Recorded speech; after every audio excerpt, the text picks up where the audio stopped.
Hello and welcome to Under the Brown Rainbow, where South Asian queer stories come to life. My name is Kashif Harrison. I'm a queer performer and presenter. Today on the show, I have someone that I feel this story is going to be a bit more bubbly. It's going to be fun, but it's also going to be super queer because clearly you are watching a queer podcast. Come on. But before going ahead, I do want to let you know that this podcast is proudly presented by Trikone, Australia. So don't forget to give us a follow our Instagram account, follow us on socials, follow the podcast on Apple, Spotify, or wherever you get your podcast from. So now let's welcome our next guest. Tara Chandran. Oh my God. Okay, I need to get this right. Mm-hmm. Malaysian-born Yes. bisexual woman. Mm-hmm. I've never said that out loud. You're an eldest daughter, now living openly with your wife and Yes. kids. I'm not going to say what species what they are. species they are, but I'm just going to get with kids. Tara, welcome to Under the Brown Rainbow. Thank you so much. So excited to be here. Yes, and spill some Chai. chai. It's so lovely to see. Can I just say that as a South Asian queer man, I just love when South Asian queer women come out and talk, because we need those voices. Mm. I see all those woman empowerment speeches going on. I see women gathering for women. But when I see South Asian queer people out there, there's less women out there, I feel, and I just want more of them. Not that I want every girl to be lesbian, but I come on, do. you can be. Oh, okay. Oh, just, yeah. Yes, We're a rare breed. you are. Malaysian-born. How long has it been that you've been in Australia? Oh my goodness, this Jan, it's been 16 years. 16 Yeah, years. like half my life. Wow. I know. So let's talk about that, okay? So 16 years. When you first came Mhm. to Australia, were you out or were you in? I think. I definitely was not out. Okay. I didn't even realize I was bi until I was maybe 19, 20. Mm. So for the longest time, I knew I was attracted to guys, but I didn't realize I was attracted to girls. I just found them really beautiful. And I thought it was normal to just stare at pretty girls. Yes. And it wasn't until I was in uni when people were like, Tara, that's kind of fruity. And I was like, what do you mean? Girls are so hot. And they're like, yeah, but we don't want to stare at them all day. And that's when it clicked. I was like, I'm not straight. And Yeah. disclaimer for every millennial watching this podcast, fruity means gay. Do people not say that anymore? People do say that. Okay. But people who are turning 40, 50, they still think fruity means fruit. So talk us through your story. So you had a hunch that, okay, fine, there's something, there, queer. Did you feel like you had to talk it out with your family back then to say that, okay, fine, I'm queer. I might be into women and men. What was that conversation like? It took me a long time before I could have that conversation with my family. Mm. So I actually only came out at 26. Okay. So I spent, almost 7+ years in the closet. Mm. So I realized I was bisexual when I was 19. But I've never been the type of person who's been able to keep things from their family. Mm. So because that wasn't something I felt comfortable sharing with, I kept it to myself. I tried to squash it down and I tried to forget about it. Mm. I tried really hard. My parents are really progressive. They're really open-minded. And I knew that they would be okay with it. I think being the eldest daughter and having been raised in Asia, I just wanted to follow the rules, stickler for the rules.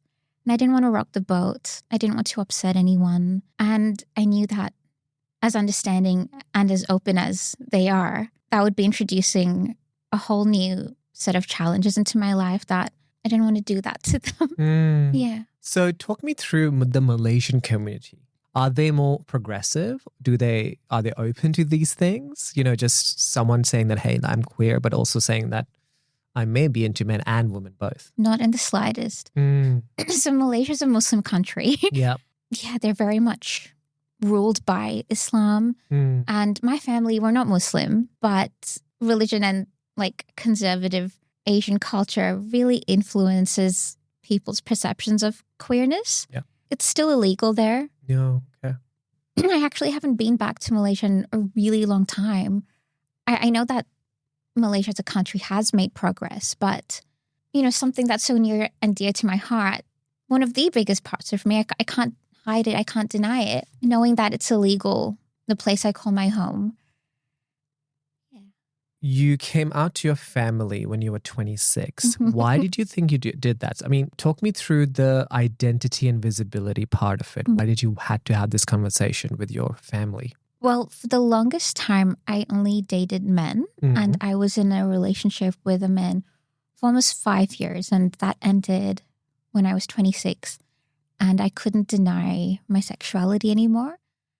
And I thought, okay, I'll see how this goes. Maybe I'll still end up with a man. I don't know. But then I realized I didn't want to restrict myself that way. By then I had moved out of home. I had been living out of home for a few years. And I felt comfortable enough in my own skin. And I thought, you know what, no matter what happens with my family, I can still leave.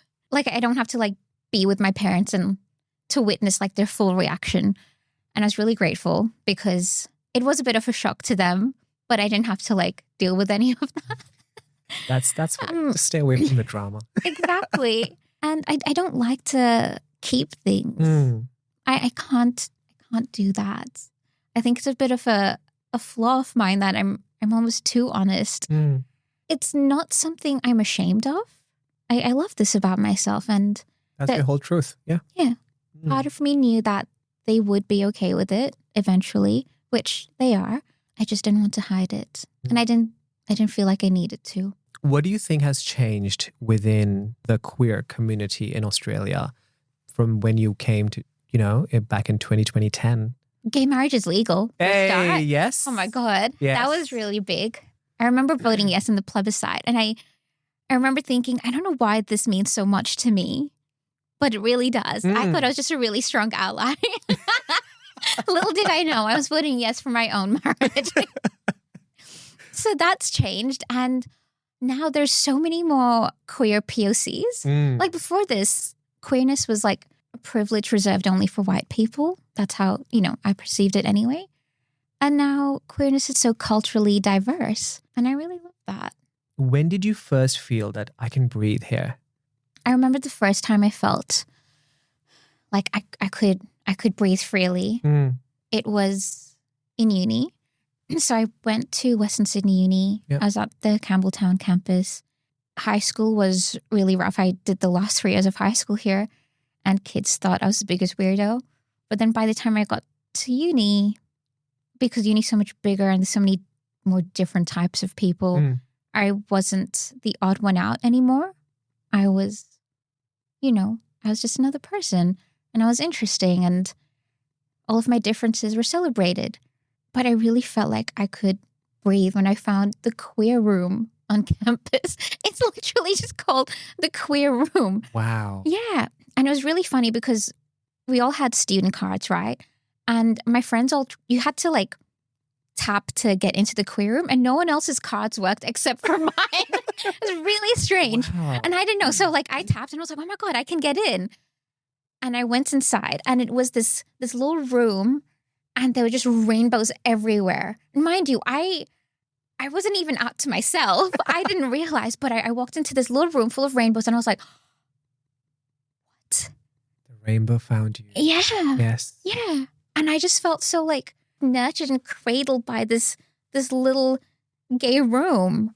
And I didn't know anything about myself. I just looked around, and it was just gay, gay, gay everywhere. And I was like, it was the strangest feeling. And it's really, really cheesy. But now when I reflect, I realize that was the first time I ever felt like, oh my God, I'm home. Oh. Yeah. That's really nice. Yeah. Tara, can I ask that, we talk about lesbians, we talk about gays, and I know that for some reason, bisexuality gets a third or a fourth hand in all of the debates and conversations. Do you think there needs to be more open conversations about bisexuality? Yeah, absolutely. I think there need to be more conversations with less prejudice about bisexuality, because there's this misconception that bisexuality is a stepping stone to being like fully homosexual. It's like, oh, you're halfway gay, or you're half gay, half straight. And it's just not true. And I understand that a lot of people are almost like forced to come out as bisexual first, before they feel comfortable enough to come out as gay. And, it's not their fault. I think it's because there's so much homophobia in society still. So people are like trying desperately to cling on to like whatever shreds of heterosexuality they have because of this compet mindset that, that still prevails. And that gives bisexuals a really bad name. And there's also this misconception that bisexuals are promiscuous or that we're greedy, just because we like both. We like more than one gender. And, promiscuity and polyamory, they exist in every sexuality. So I really don't understand why bisexuals get such a bad rep for this. I like to think people are just jealous because, it's like I could kind of have whoever I wanted. But yeah, I would really love to start taking some of that prejudice out of the conversations, even within the queer community, especially within the queer community, because at least like on the outside, people have the excuse of ignorance. And it's like, okay, you need to educate yourself. But within the queer community, I expect a little bit more from my LGBT fam. I mean, LGB is lesbians, gays, and bisexuals. Yeah, true. It's so interesting, right? You can say bisexual and people still understand you or get accepted. But then when you say gay or lesbian, then people are like, whoa, what? Even when I was like first exploring my sexuality, I thought I was bisexual because I liked Madhuri Dixit, Sridevi. I loved Chandni. I would watch that again and again on repeat. My mom would be like, that's the girl you want to marry. I was like, yes. Little did I know. I was just getting gay. See, you, eldest daughter of the family. Yeah. So many expectations, right? Yeah. It's like, and if I'm being very honest, I think because a Malaysian community is also, falls under the South Asian part, which means you have the same values as well, like Indian, Pakistani, or any other community would be. And when you had this conversation that, hey, listen, I'm actually going to marry a girl. Whoa. Yeah. Talk us through that conversation. Oh. By the time I was getting married, I had already been out for a few years and my parents had met my now wife. So they were more or less okay with it. But I think my dad thought it was more of a phase because Kelly and I, we were living together by then. And I remember one day he said to me, he's like, Tara, what is this nonsense? And I was like, what nonsense? This is my life. This is my life partner. So, that was really hurtful. But I was lucky enough that I was able to, take some distance from my family. I think as daughters especially, we feel this immense pressure to like be the carers. And there's this like unspoken thing with my family that I'm kind of like the main care and I take care of everyone's emotional needs and everything like that. And kind of like the family therapist, whether I want to be or not, I just am. So I had to kind of shed those external expectations and just put myself first, because now it wasn't just, I didn't just have to think of myself. I also had to think of this new family that was forming.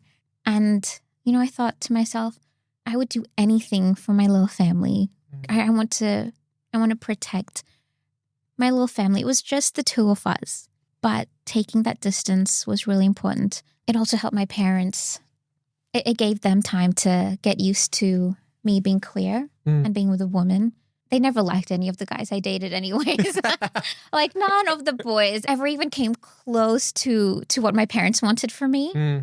But Kelly, she's also the eldest daughter from an Asian family and she's also a Virgo. We're both Virgos. Oh, wow. Yeah. So like, we're both like type A, go-getter, perfectionist type people. And they just saw how well our personalities match. And I think they kind of understood that the type of life that they wanted me to have, I was going to have that with Kelly. And then came the kids.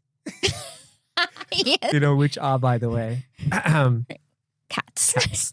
All I feel is like gay families have their pets as kids and then come kids. Have you thought about kids? Absolutely. Wow. Yeah, of course. Okay. Just out of curiosity, would you like a girl or a boy? You mean like gay son or thought daughter? No. Sorry. Sorry. That person can be anyone. Because usually I think gay men love daughters. I love a daughter. I would love to have a daughter. Because then you can like dress her up as a little I can baby. play with her, Frozen, do the tutus. You can do that with a boy as well. Yeah. No, not really. Okay. He has You know, to be it's like just like, yeah. No, not even manly, but it's just like, I feel, no, genuinely, I just feel like boys are cheeky. I'm teasing. Boys are cheeky. My nephew, he's cheeky, but I love him. But he's a very cheeky boy. Oh. My son, which is Otto, which is a dog, by the way. Cheeky, very cheeky. Can't deal with men. I feel like I can only deal with men as a partner. Really? That's Not as a interesting. kid, which is very, So what about you? It doesn't really matter to me. Like if I have a little girl, I would raise her to be strong female, raise her without fear. I was raised with a lot of fear. I would never do that to a little girl if I had one. And if I have a little boy, teach him to respect the women around him. So like either way, you know, it's a win-win situation. The bigger question, the more challenging question is the donor situation. Oh, definitely. Yeah. I was going to say, how can we afford? Actually, Yeah. there's a lot of Medicare-funded fertility clinics for queer couples. There you go. You did bring some piece of information. I love that. So you are thinking in future. Yeah, but not the distant future because we've hit our 30s. Like, yeah. Okay. Yes, that's it. That's life, hey? Yeah. But when you were thinking of, you know, your life as a queer person, did you have any inspirational figures who were bisexual women living together, you know? Any icons that you were like, hey, listen, I mean, they're doing it. Or anyone that may have inspired you to make this life of yours. I mean, Sridevi and Madhuri are not bisexual, unfortunately. That you know of. Whoa. No, I didn't. There's queer icons whom I look up to, but no one really who kind of set the example for me that made me think, oh, I could have that. And I think that's why I kept like shoving myself back into the closet for so long. Like there certainly weren't queer people of color that I could look up to. I mean, I knew they existed, but it was so taboo. And for the people it wasn't taboo, they're all white people. I don't have that sort of white privilege. And I don't want it. I love all of my identities equally. I hope, you know, someone out there sees me and they're like, oh. I was going to say that. Yeah. Now you're the icon. And you know, it's big. It's big. This responsibility of coming out, talking your story about your sexuality, your journey is very important. Because one day you will be on a Zoom call or you will be on a, you know, invited to a talk where you will be talking and someone will say, hey, listen, growing up, I didn't see any person of color talking about bisexuality. And here you are. It will happen, of course. And that's my question as well, that let's say someone who is queer, who is going through that journey right now, they are in Malaysia and they are watching us. What would you tell them? A piece of advice, a resource that you can share? Look, safety comes first. If I was still in Malaysia, I don't know if I would be out. I know there are queer people out there. Personally, I wouldn't feel comfortable doing that. So safety comes first. And, you know, if you try to make the rest of the world happy, you can't. Expectations will keep changing and keep rising. You're not selfish for wanting to choose yourself. It's really hard. I get it. It is so hard. Once you get over like that initial hump, the peace and happiness that follows is unmatched. And I know that people are really scared to search for happiness when they've never really felt it before. There's so many what ifs. But, you know, if you keep choosing yourself, you stay true to you, it will happen. You will get there. Yeah. Tara, thank you so much for joining us under the brown rainbow. Thank you for I having me. absolutely loved talking to you. And I think I can talk to you for on and on and on. A lot of things. Yeah. And also give you more information about Madhuri Dixit. I need to educate myself. Girl doesn't know who Madhuri Dixit is. No. I'm sorry. I'm going to look her up after this. I promise. But thank you so much for coming and sharing your story, Tara. Lovely having you. Thank you so much. And there you go. This was Kashif Harrison signing off from Under the Brown Rainbow, another episode. I hope that you enjoyed this conversation. If you did, don't forget to give us a follow on our socials. Subscribe to our YouTube channel if you're watching it on YouTube. Make sure you follow on Apple Podcasts, Spotify, or wherever you get your podcast from. And let the world know what we're doing here at Under the Brown Rainbow. This is me signing off.